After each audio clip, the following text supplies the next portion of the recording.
Wildlife officers know every sound the forest makes. So when something happens that doesn't fit any pattern, it stays with them forever.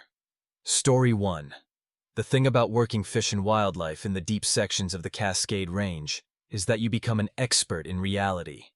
We deal with hypothermia, bears, reckless hunters, and people who just straight up get lost and die. Our job is to be the rational line between civilization and true danger. But sometimes, the danger isn't rational. This happened 3 years ago, during a late fall sweep in the Bitterroot Basin, a place so remote cellular signals haven't even heard of it. My partner Ben and I were looking for a missing solo hiker named Marcus. Well-equipped, experienced, but vanished without a trace after a freak snow squall hit the high ridges. We found his pack first, wedged beneath a stand of ancient moss-choked cedar.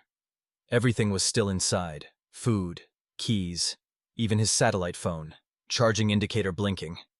No struggle, just abandoned. We found Marcus about a quarter-mile downslope, shivering violently, curled up like a fetus in a shallow depression beneath a shelf of granite. He wasn't injured, save for some mild frostbite on his fingers, but he was completely catatonic.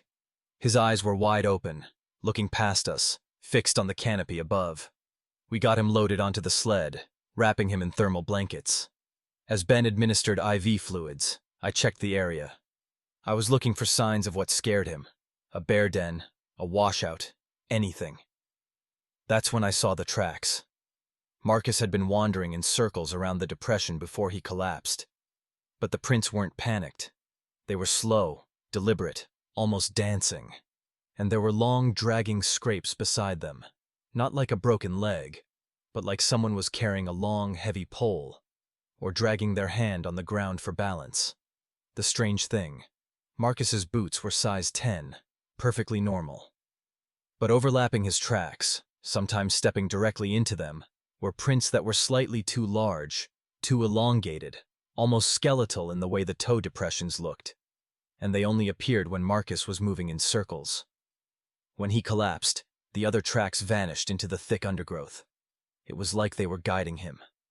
We called in the extract and started tracing his path backward, hoping to find where he deviated from the trail. The atmosphere shifted the second we started uphill.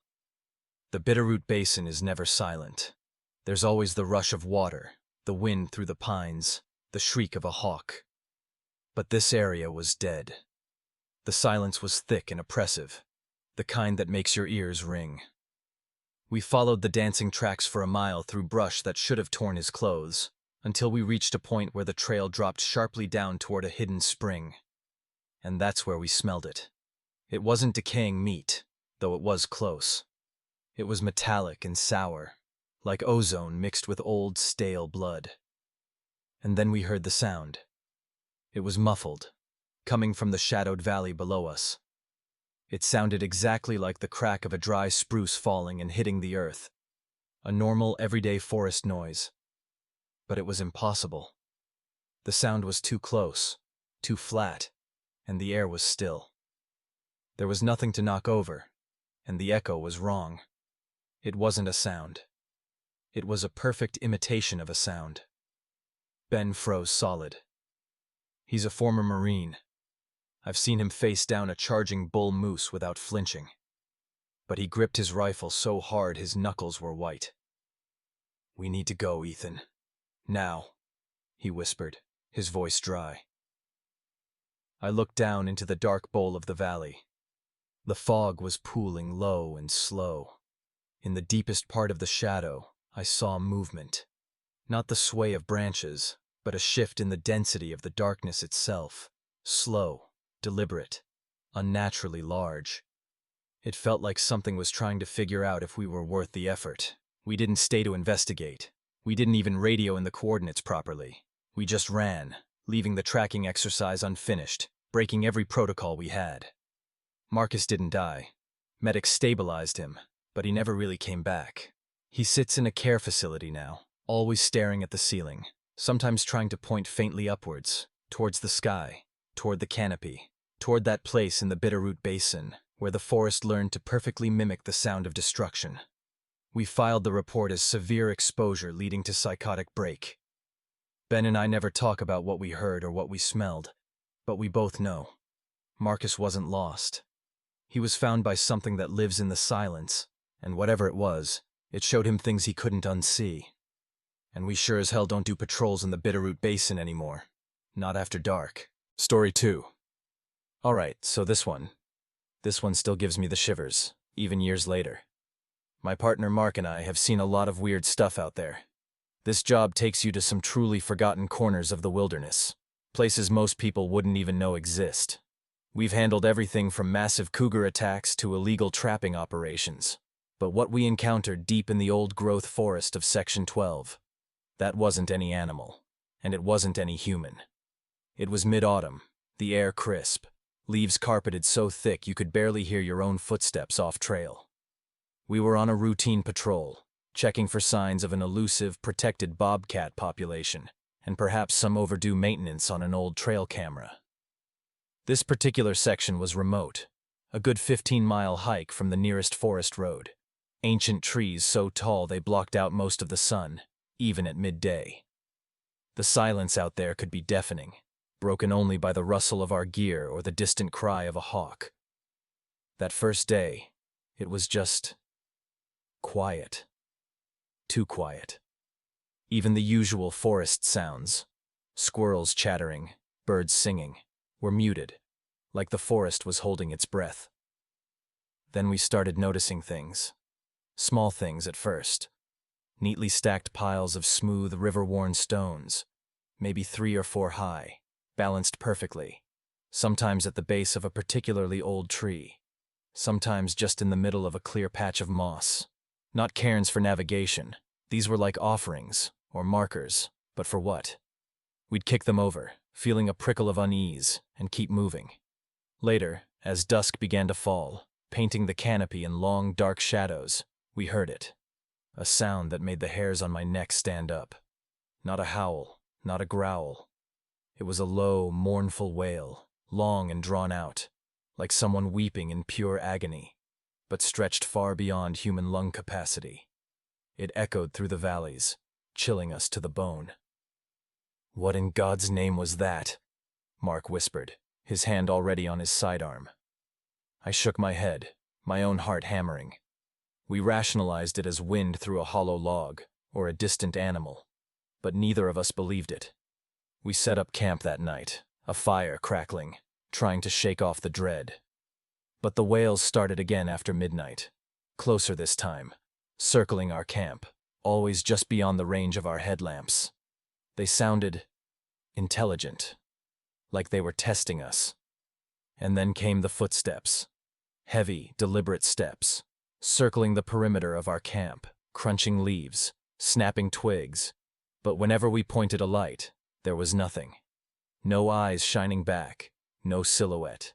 Just the sound, moving, always out of sight. The air grew unnaturally cold, even by the fire. We spent the rest of the night back to back, shotguns loaded, listening to something big and unseen pace just outside the firelight. When dawn finally broke, painting the eastern sky in faint gray light, the sound stopped. We packed up in a hurry, not a word exchanged, the silence now feeling like a trap. We hiked back out, pushing hard, not stopping until we reached the truck. We never found the bobcats, never checked that trail camera. We filed a terse report about unidentified animal activity. But we both knew. We never went back to Section 12. Some places in the wild are just not meant for us. Story 3. I've been a wildlife officer for going on 17 years, and my partner Mark, even longer. We've seen it all out there. Pissed-off grizzlies, cougar attacks, poachers who think they're invisible. The wilderness? It's our second home. But there are spots, tucked away deep in the old-growth forests, where the air just feels heavy. Places the maps only vaguely mark, miles from the nearest service road, where the trees stretch so high the midday sun barely breaks through. Last fall, we got a call about some unusual activity in the Black Ridge sector. Locals reported hearing strange calls, not quite animal, not quite human, drifting down from the peaks. We'd heard similar stories before, usually just drunks, or maybe a lonely wolf.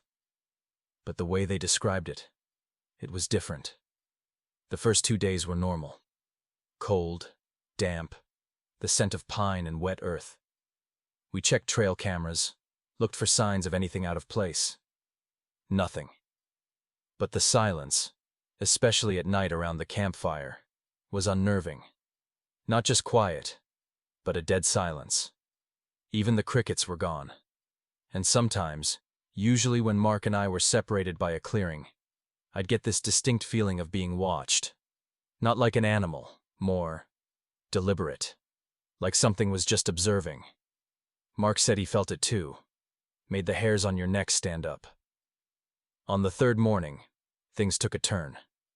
We found one of our remote cameras, a heavy-duty unit bolted to an old growth sphere, ripped clean off its mount. The metal housing was twisted, almost peeled open, and the camera itself was gone. Whatever did it, it had to be incredibly strong. Stronger than any bear I've ever seen, and a bear would have left claw marks, tried to get at food. This was pure destruction. As we were examining the damage, a sound cut through the stillness. It wasn't a howl or a grunt. It was low, guttural, but with an echo to it, like it was being spoken through a tunnel. It shifted, modulated, almost like a warped mimicry of human speech, but completely incoherent. It came from deeper in the woods, then moved. Fast. Too fast for anything heavy to be moving through that kind of terrain. We froze. Mark grabbed his rifle, though I knew deep down it wouldn't matter. This wasn't a bear. This wasn't a poacher. The sound faded as quickly as it came, leaving behind that suffocating silence.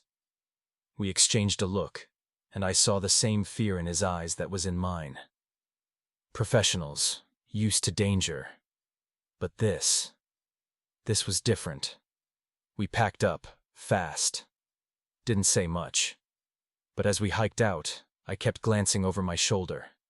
And once, just once, through a gap in the dense firs, I swear I saw something tall, impossibly thin, standing perfectly still amongst the trees, watching us leave.